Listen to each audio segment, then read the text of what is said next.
Am I the astronaut for parking next to a car that parked on the line? I'm blown away by this opinion and need to crowdsource validation. Tonight, I drove CVS to pick up popcorn for a Christmas movie with my kids. I parked in the closest open parking spot next to the door. When I get out, I noticed the car next to mine was very close. I had to squeeze through a cracked door just to get out.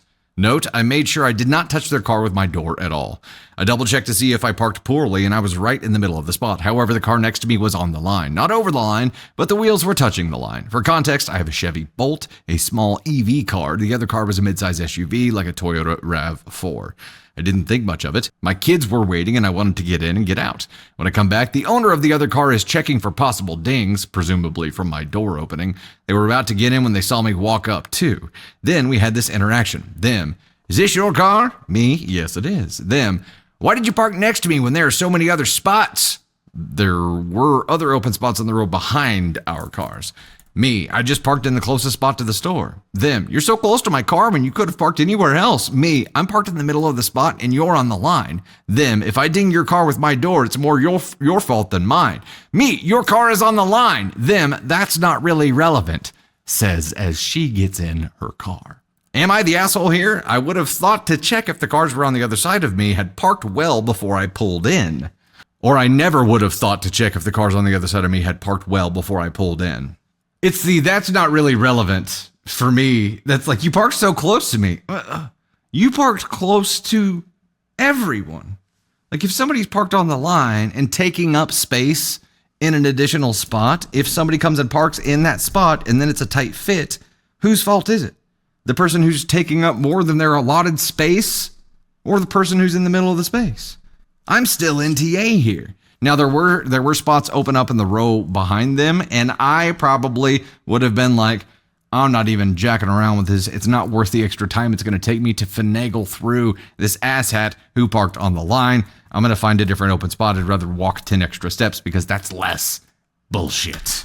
But I don't think OP's the asshole here. I don't think so at all.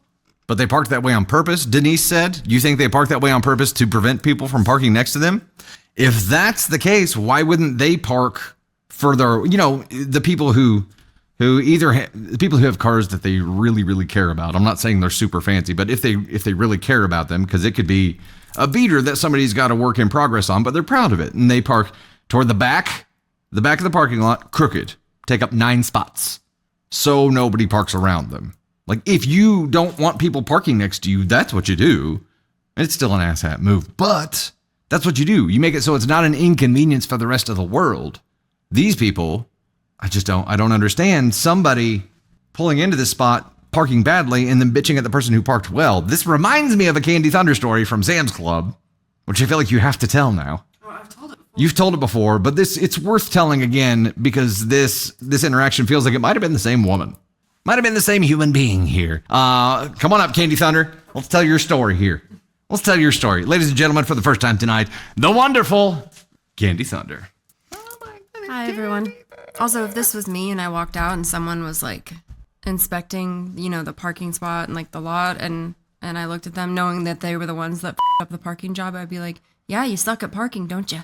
And then say Merry Christmas and get in my car because I'm like, yeah, you f***ed up, not me. Get in your Look car. at my perfect parking. Look at it. That's what you should do. This is what you shouldn't do. Nope. Nope. I should have taken a picture already and showed it to him on the front and been like, look. Here's what you did wrong. Let me talk to you about it. No, but if you're out there critiquing your car when you're the one who f***ed up parking, go to Walgreens. Get out of CVS. The amount of time that they spent bitching, they could have spent parking right in the first place. I don't. I always check my parking too, like before I get out of my car.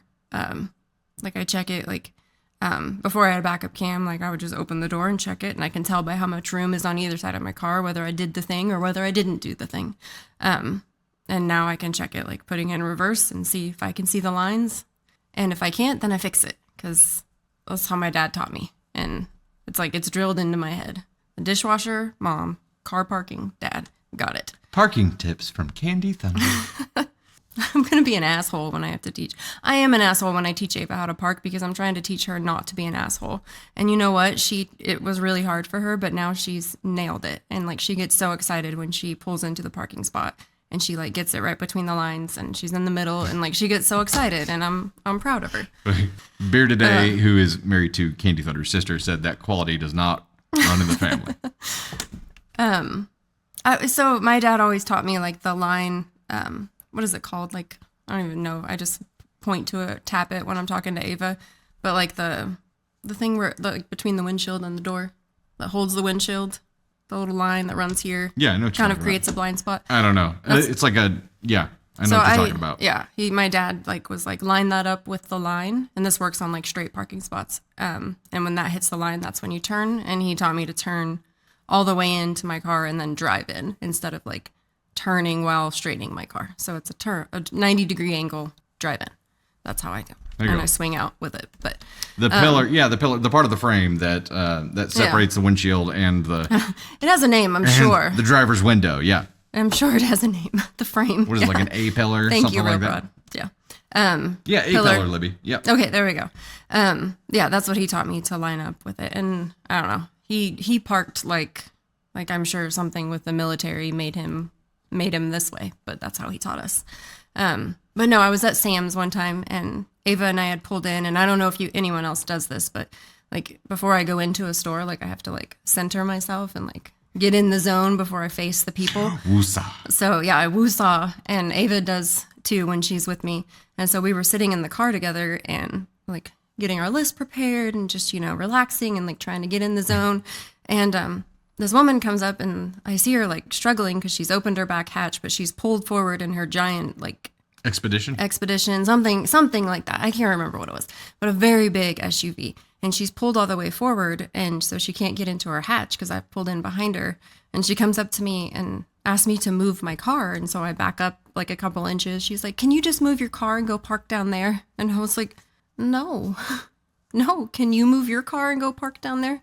And so she did, and she pulled around. There was a lot more of exchange, but she pulled around and pulled through in a parking spot again. the same way. The same exact way. And I was like, lady. So that someone else is going to block her rear hatch. Like, yeah, I know. I was like, don't pull through if you're in an SUV. I learned that like. So I feel like it's the same lady because it's the same like I'm going to blame someone else for my mistake kind of mentality.